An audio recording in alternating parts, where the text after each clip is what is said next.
A war appeared imminent. A first strike might take place at any time.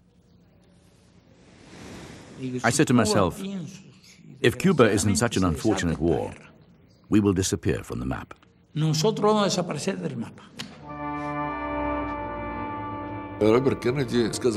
Robert Kennedy came to me and said, Mr. Ambassador, the situation is very tense. Your missiles have just shot down our plane. Our generals demand that we retaliate. If we start bombing, you will fight back. What can we do? It was a perfectly beautiful night, as fall nights are in Washington. I walked out of the President's Oval Office, and as I walked out, I thought I might never live to see another Saturday night.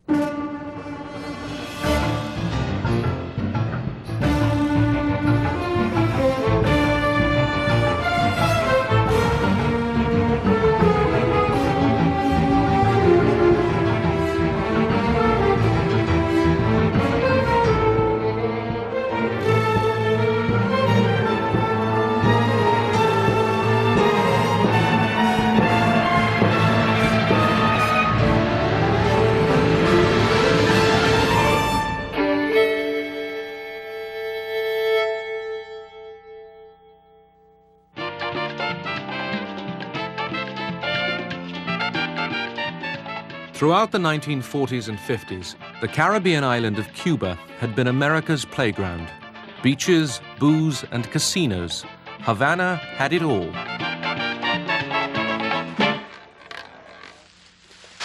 Cuba's land and industry were owned almost entirely by American corporations. We consider part of the United States practically, just a wonderful little country over there that was of no danger to anybody. As a matter of fact, was a rather important economic asset to the United States. Cuba's leader, Fulgencio Batista, was a brutal dictator.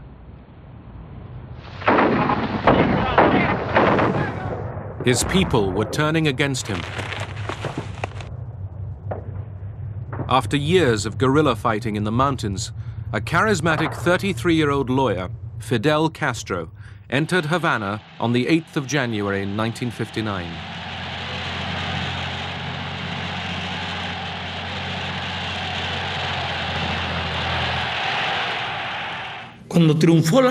The triumph of the revolution was an example of order.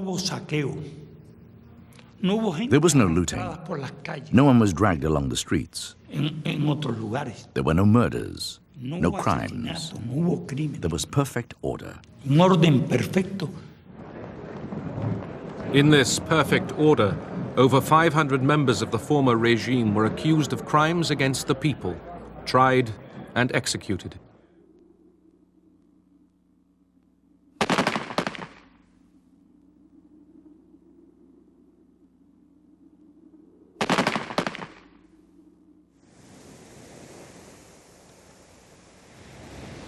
Fearing the rise of a new dictator, thousands fled to exile in the United States. But to most people, Castro was a hero.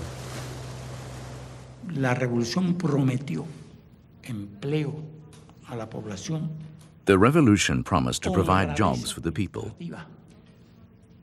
It promised honesty in the administration, which had never existed in Cuba. There were health programs which had never existed before.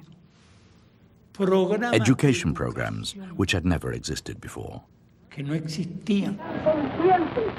Most important of all, Castro nationalized millions of acres of land held by American companies and gave it to the people.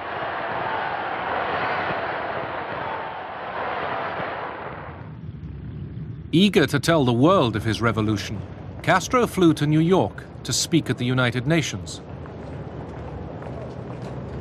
President Eisenhower was too busy to see him. But Nikita Khrushchev, the Soviet leader, was delighted to embrace a new revolutionary and offered him economic assistance.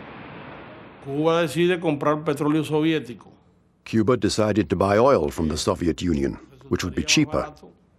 The country could also get credit from the Soviet Union, who were willing to help us. But the American companies refused to refine the oil. With nowhere to refine the Soviet oil, Castro was faced with economic disaster. He sent in his militia and took over the foreign refineries in Cuba.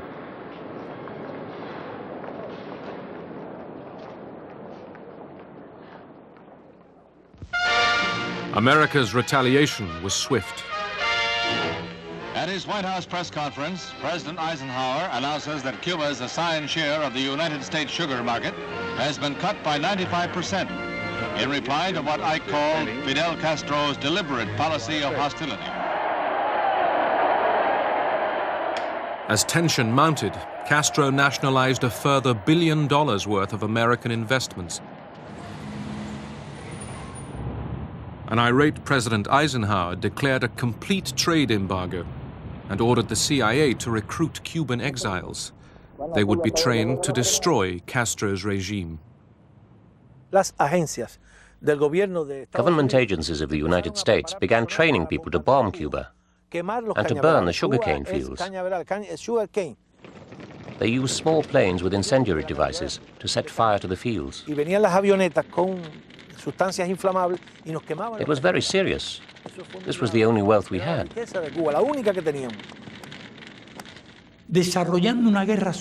They carried out a dirty war against our country. Guerrilla units were active in every province, even in Havana.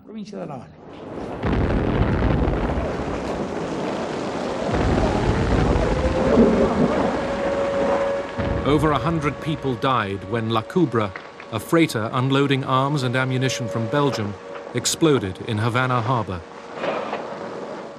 CIA sabotage was suspected, but never proved. Castro turned to the Soviet Union for help. Perhaps he might have taken a different line had the Americans been more mild towards him than they actually were. The Cold War was in its full bloom, so whatever was unpleasant to the Americans was welcomed in this country, and vice versa, I would say.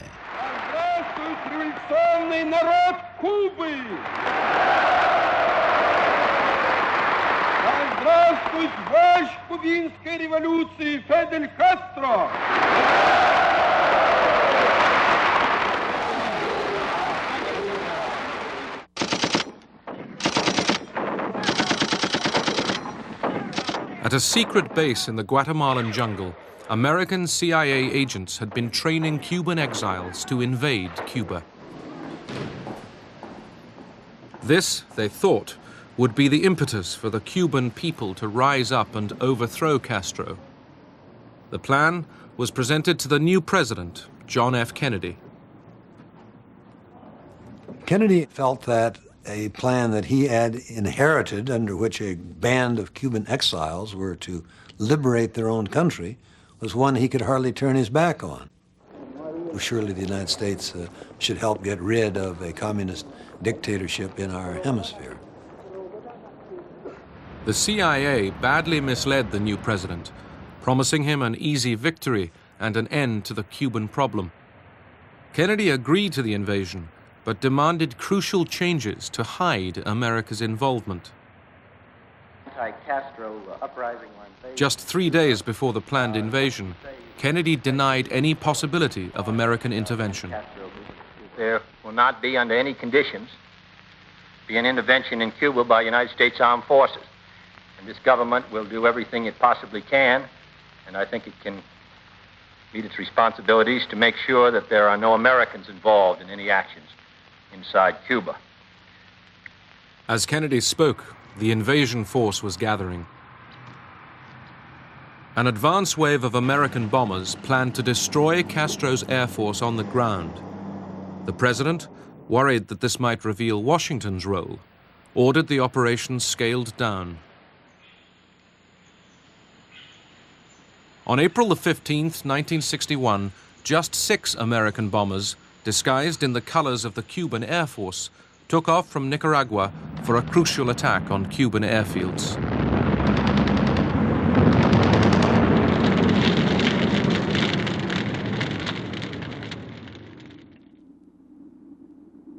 But with so few bombers, only 3 Cuban planes were destroyed. 7 civilians were killed.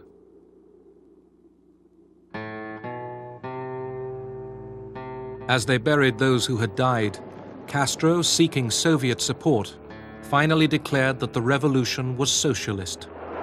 Porque lo que no pueden perdonarnos los imperialistas es que estemos aquí y que hayamos hecho una revolución socialista en las propias narices de los Estados Unidos. Continuamos preparando. Resistir nada. We prepared ourselves to resist an invasion against all the forces we knew the Americans had at their disposal. The following day, just 1,500 exiles, equipped with American arms and ammunition, arrived at the Bay of Pigs, 125 miles to the south of Havana. Éramos los hombres más felices del mundo. We were the happiest men in the world because we had the opportunity to return to Cuba, our homeland, to fight to rescue freedom and democracy so that our country could be for all Cubans. American planes were to protect the invasion force as they hit the beach. But Kennedy, now faced with international condemnation for the initial bombing, cancelled the air support.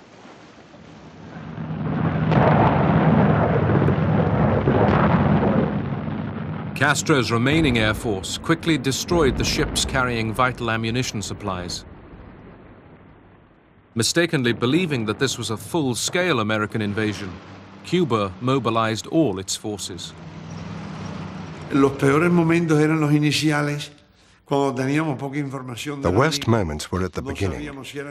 We didn't have much information about the enemy.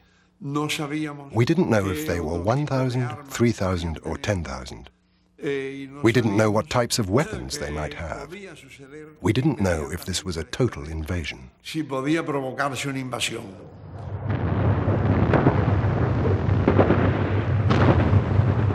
Without American air support or resupply, the invasion force was outnumbered and outgunned.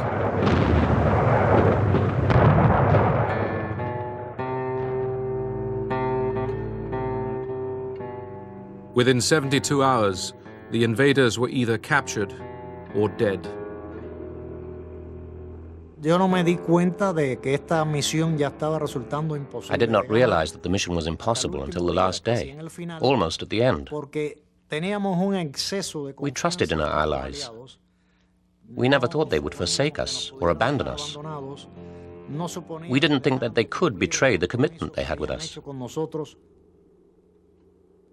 Jack Kennedy was devastated by the fiasco at the Bay of Pigs, and he said it was a fiasco. He was not accustomed to failure in politics or in life. And he was more distraught than I'd ever seen him. How could I have been so stupid, he said. Castro had survived and humiliated Kennedy. The CIA was told to think again. Our job was to start to come up with new plans, not a Bay of Pigs type plans, but new plans to, quote, get rid of Castro and the Castro regime, unquote.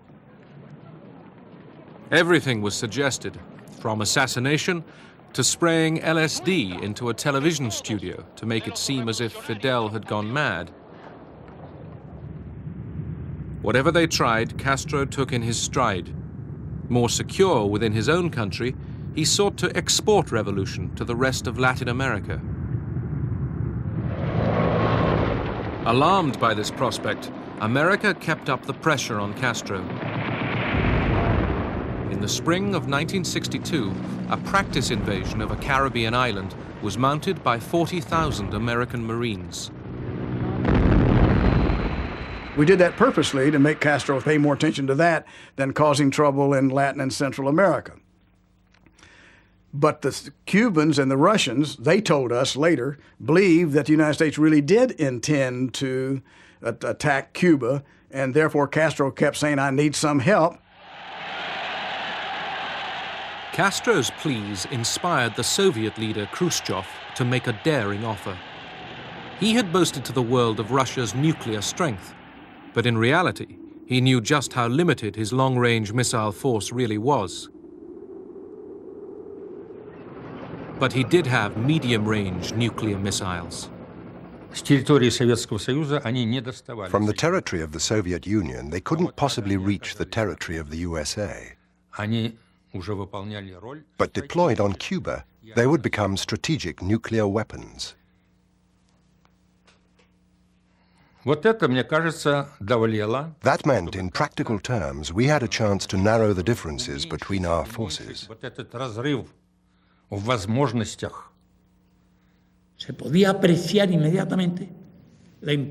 I immediately appreciated the strategic importance of the presence of those missiles in Cuba.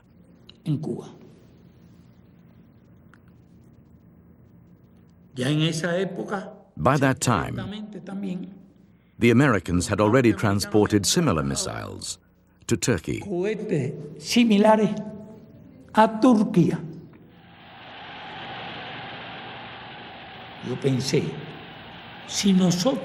I thought, if we expected the Soviets to fight on our behalf, to run risks for us, and even involve themselves in a war for our sake, it would be immoral and cowardly on our part to refuse to accept the presence of those missiles here.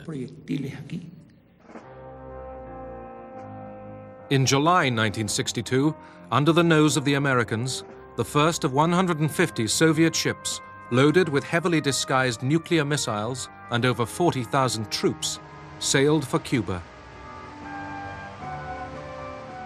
The Americans just didn't notice that we managed to deliver not one, but 43,000 people there, plus the equipment, weapons, and everything necessary for the installation work. We put all the cars, trucks, and tractors on the top. All the military equipment was hidden under the decks.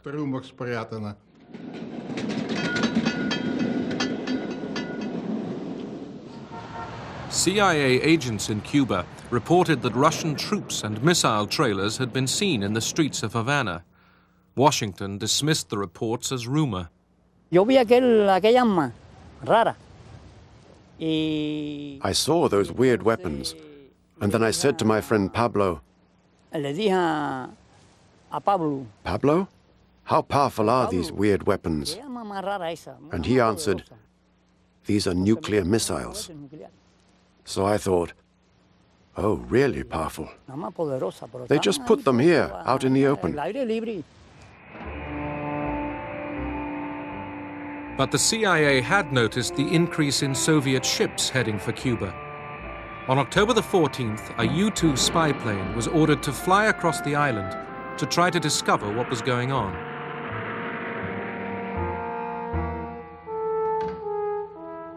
The next morning, the Photographic Interpretation Center in Washington started analyzing the pictures that the U-2 had taken.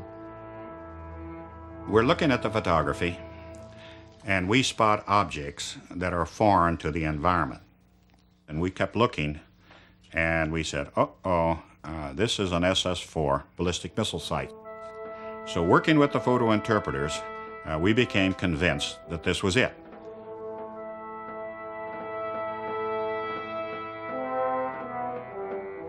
The Soviets had never put any nuclear weapons outside the Soviet borders. And we didn't think they'd do it, you know. The truth of the matter is, it never dawned on us that they would take that kind of risk. At 8:45 a.m. on October the 16th, the CIA informed Kennedy that without any doubt there were Soviet missiles in Cuba. The president called his advisors to the White House.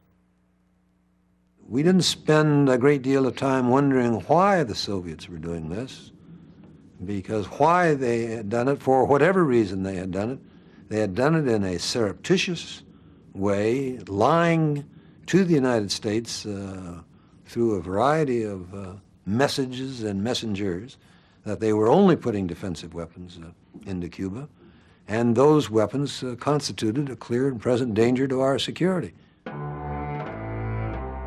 The missiles in Cuba made the Americans more vulnerable than ever before.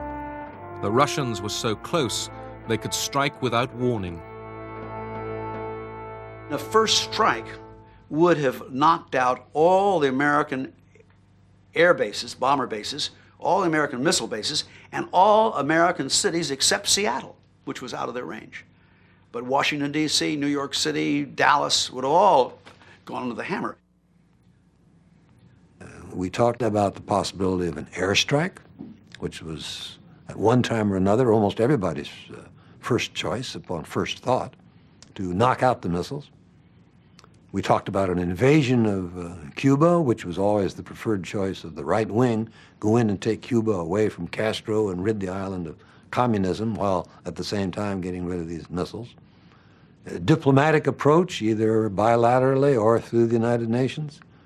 A blockade or quarantine, as it later came to be called. No decision was made at that first meeting, but if a vote had been taken there, airstrike was probably number one on everybody's list. Robert Kennedy, the president's brother and closest advisor, became concerned that if America's might was used without warning against a small island, world opinion would turn against them. Robert Kennedy, rightfully in my opinion, drew the analogy that it would be regarded by the world as a bombing of Cuba, of bases in Cuba, comparable to the bombing of Pearl Harbor by the Japanese in 1941. And he said, I don't think I want my brother to become another Tojo. As the arguments continued, the Soviet foreign minister, Andrei Gromyko, and the Soviet ambassador, Anatoly Dobrynin, kept a long-standing engagement at the White House. The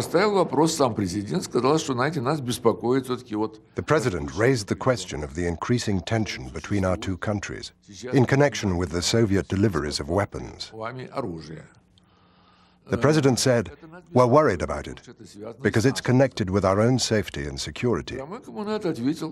Gromyko told him, just as I was told to say, that all our deliveries, Mr. President, are of a defensive nature. If you don't intend to invade Cuba, you shouldn't worry, because all the weapons are defensive. It was a clear intent to deceive. If the U.S. were not to respond to Soviet deception, how would this influence the attitude of our NATO allies? How would they view the U.S. guarantee of their security? And how would it influence the future behavior of the Soviet Union? If they got by with deception once, couldn't they do it again? For the next 2 days, Kennedy stayed away, keeping up with a congressional election campaign. In Washington, his advisors tried to come up with a solution. There were no good solutions. Every solution was full of holes and risks. It was the only time during my 3 years in the White House that I would wake up in the middle of the night agonizing over what was the right approach, what would work, what would not blow up the world. A conclusion was reached, not to bomb, but to blockade. The Navy would stop and search all ships heading for Cuba. They called it a quarantine. It was believed that the quarantine would convey to Khrushchev the determination of the president to see that those missiles were removed without stimulating a military response. But in case the quarantine didn't work, preparations were made for airstrikes, and a massive American invasion force was made ready. President Kennedy was in Chicago. Now he was needed in Washington.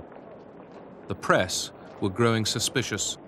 I was called by President Kennedy at 8 o'clock in the morning, and he said, "Come to my room."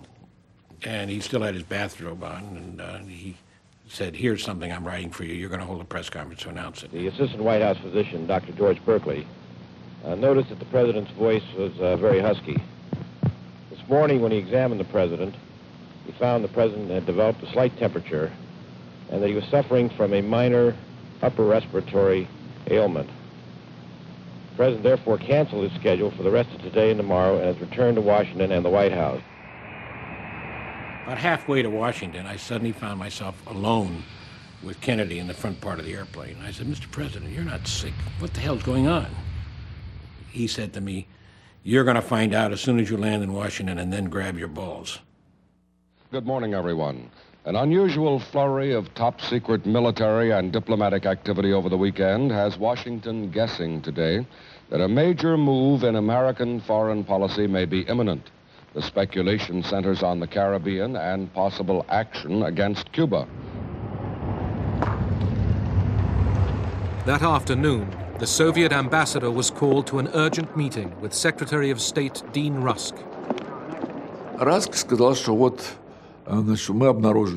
Rusk said, "You are delivering missiles to Cuba. We have aerial reconnaissance photographs. This is a threat to our security, and we cannot possibly allow it.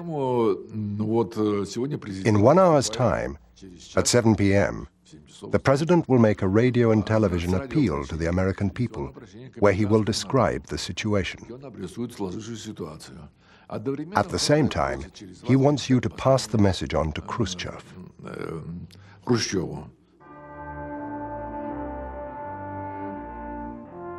At 7 o'clock, Kennedy announced to the world for the first time the discovery of Soviet missiles in Cuba, and that a blockade was now in force.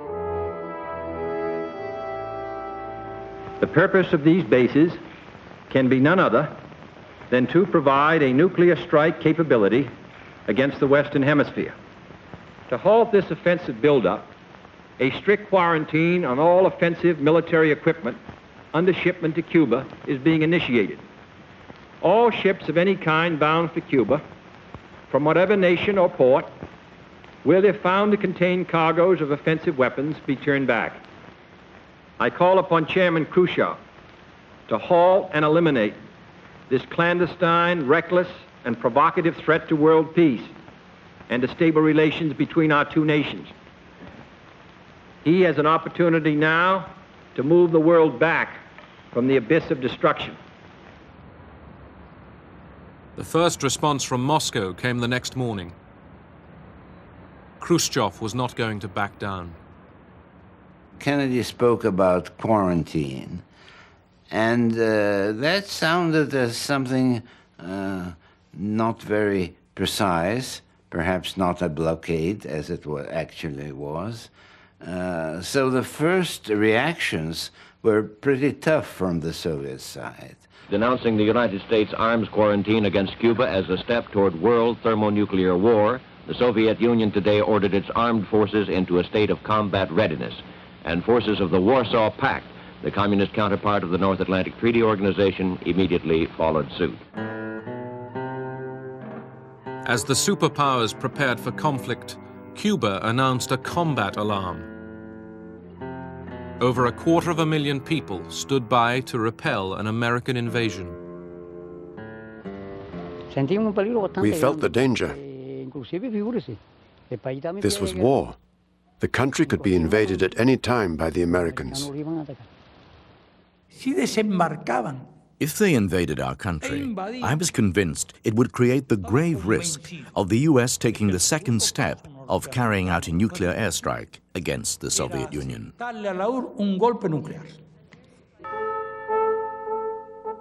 The American fleet now encircled Cuba. The Soviet ships stayed on course. With confrontation imminent, Kennedy wanted direct contact with Moscow. He sent his brother Robert to meet in secret with the Soviet ambassador. He said, "Did your government instruct the captains to turn the ships back home because Kennedy introduced the quarantine?"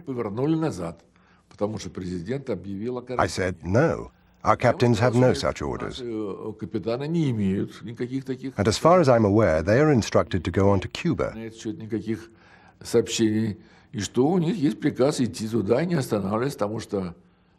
According to international law, you have no right to stop our ships in the open sea. You cannot draw an imaginary line which cannot be crossed. It is against the law.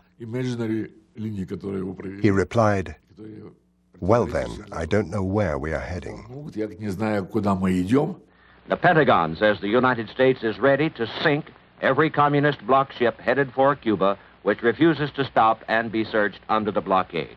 Further, force will be used if necessary to stop and search any ship of any nation bound for Cuba. I think that was the moment that really was the heart stopper. I recall being in the newsroom, just waiting for that next bulletin and almost literally trying to type with my fingers crossed. Let's check over at the Pentagon with Charles von Fremd on that.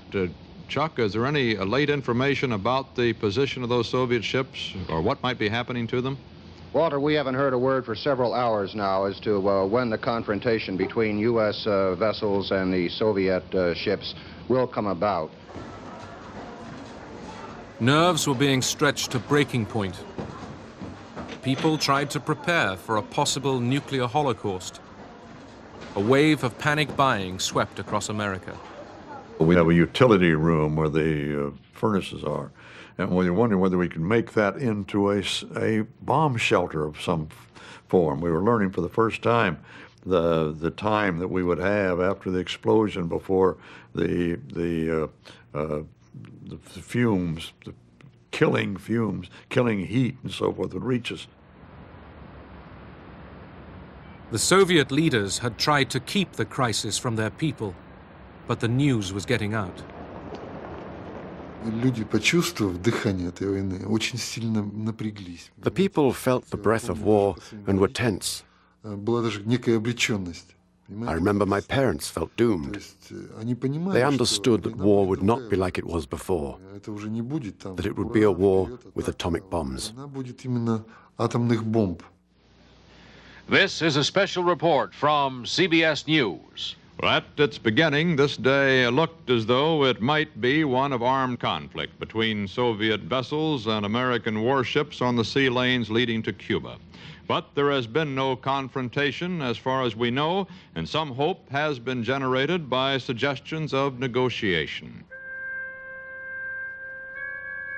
Almost at the last moment, the missile ships appeared to have slowed down or altered course.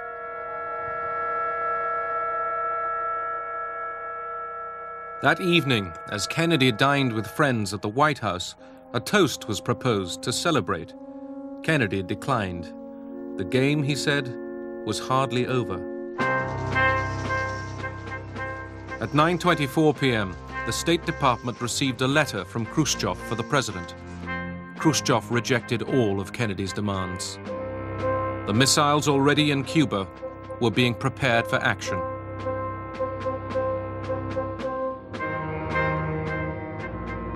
For the first time in its history, America's Strategic Air Command moved to Defense Condition 2. The next step, DEFCON 1, would be war.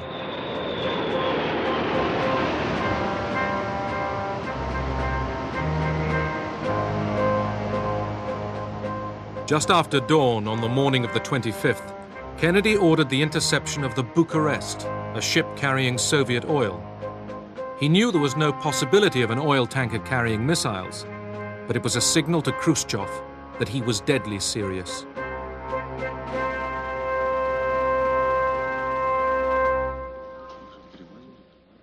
That afternoon at the United Nations, Adlai Stevenson confronted his Soviet counterpart, Ambassador Zorin. All right, sir. Let me ask you one simple question. Do you, Ambassador Zorin, deny that the USSR has placed and is placing medium and intermediate range missiles and sights in Cuba? Yes or no? Don't wait for the translation, yes or no?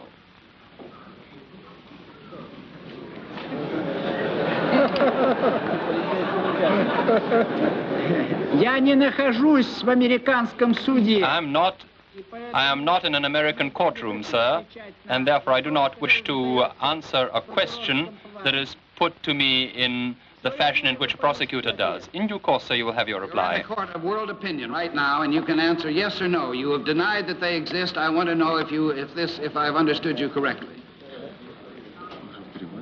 As the Soviet ambassador prevaricated, the U-2 photographs were brought into the meeting for the world to see. With work continuing on the missile sites in Cuba, the buildup of U.S. invasion forces in Florida increased. The Americans prepared for conventional combat. They were unaware that the Soviet forces were equipped with short-range tactical missiles tipped with atomic warheads, ready to annihilate any invader. If they'd started an invasion using the Marines or the airborne forces, the losses would have been enormous. We would have fought to the last soldier, the last bullet. There was nowhere to retreat to. On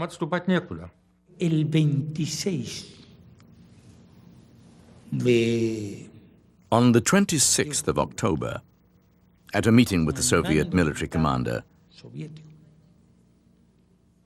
I was informed about the state of the missiles. He told me, the air regiment is ready. The surface-to-air missiles are ready. The tactical nuclear missile unit is ready. Missiles ready. La unidad de cohete lista.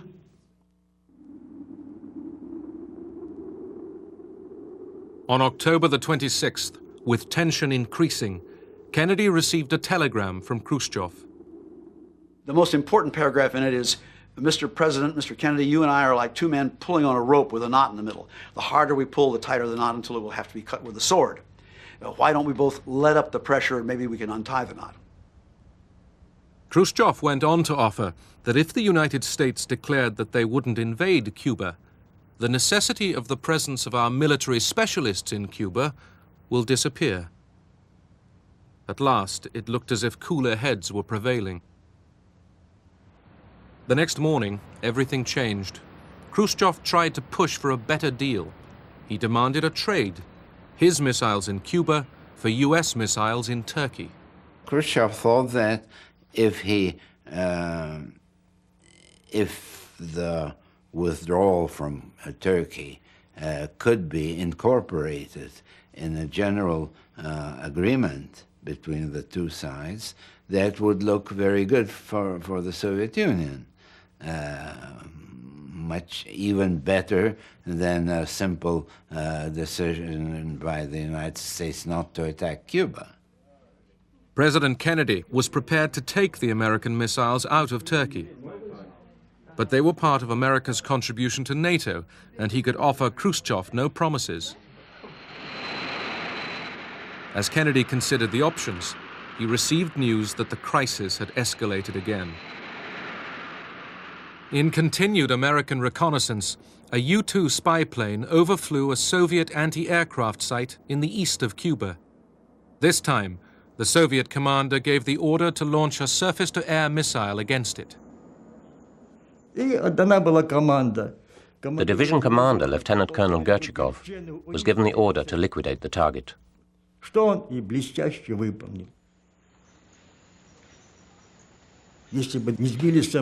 If we hadn't shot down the plane which had photographed all of our bases, it would have enabled the enemy to destroy us. That would have meant we had not fulfilled our mission. We would have betrayed our motherland. The kind of standby plan was if a U-2 was shot down, we would immediately bomb that SAM site out of existence. President Kennedy canceled that order. He said, don't bomb that anti-aircraft site. I want time to exchange with Khrushchev. A war appeared imminent. A first strike might take place at any time. I said to myself, if Cuba is in such an unfortunate war, we will disappear from the map. Castro sent a message to Khrushchev. He said a US attack was just hours away, And once launched, the Soviet Union should retaliate immediately with an annihilating strike. In Washington, Kennedy was still trying to avoid a world war. Bobby Kennedy had this brilliant idea. He said, let's pick out of the Khrushchev cable the things we like and pretend that the rest isn't there. Jack Kennedy and Bobby Kennedy crafted this answer to Khrushchev that did just that. It ignored the shoot down of the U-2. It ignored the broadcast from Moscow that was very hawkish, et cetera, et cetera, et cetera. And just, we said, we understand what you are proposing, and then we listed the things we liked. There was little confidence that this ploy would work. Plans for the invasion continued. The tension on Saturday night was extraordinary because it was going to be the meeting where we were going to decide what time the next day we were going to invade Cuba, or was it going to be later, where we're going to be bombing those areas. And Kennedy started the meeting by saying, listen, all of you have not been home for at least 6, 7 days. I want all of you to go home tonight, come back tomorrow morning, Sunday morning, and we'll make the decision Sunday morning. They left the White House fearful that America could soon be engulfed in a nuclear war, a war that once started might be impossible to stop. It was a perfectly beautiful night, as fall nights are in Washington. I walked out of the President's Oval Office, and as I walked out, I thought I might never live to see another Saturday night. Kennedy sent his brother to another meeting with the Soviet ambassador.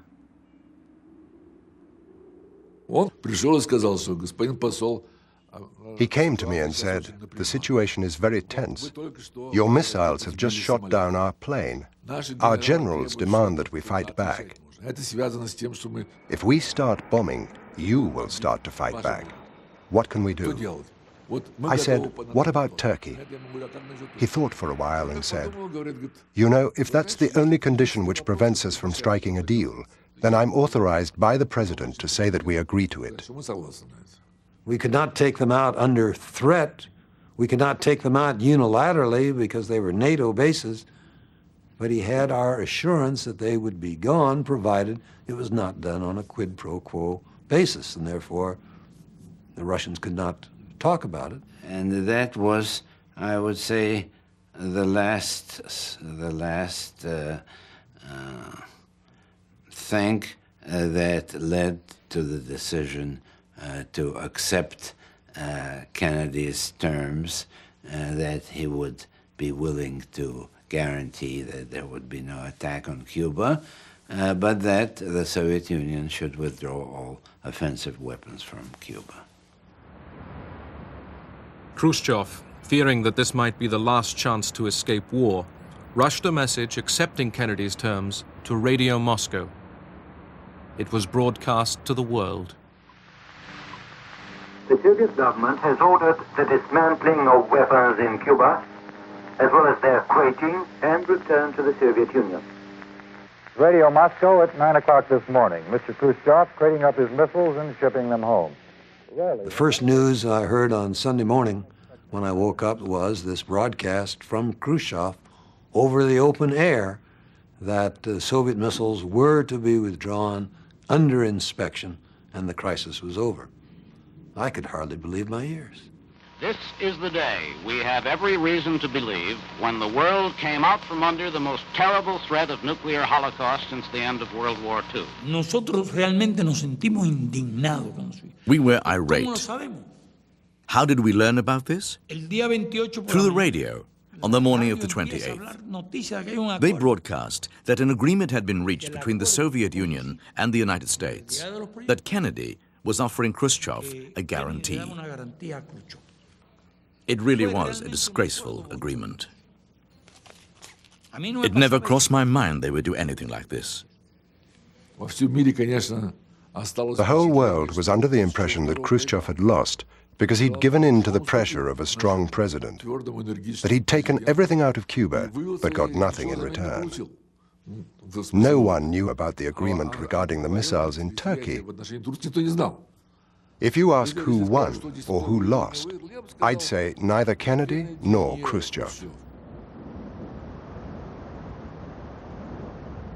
Under close American surveillance, Soviet ships took the missiles back home. There is no question that if it hadn't been solved, we had invaded Cuba, we would have been in a nuclear war. And the number of people who would have been killed around the world in that nuclear war would have been absolutely disastrous. That was the biggest crisis of the 20th century. And the fact that Kennedy solved it with Khrushchev is absolutely important, because then we were moving into a totally different world.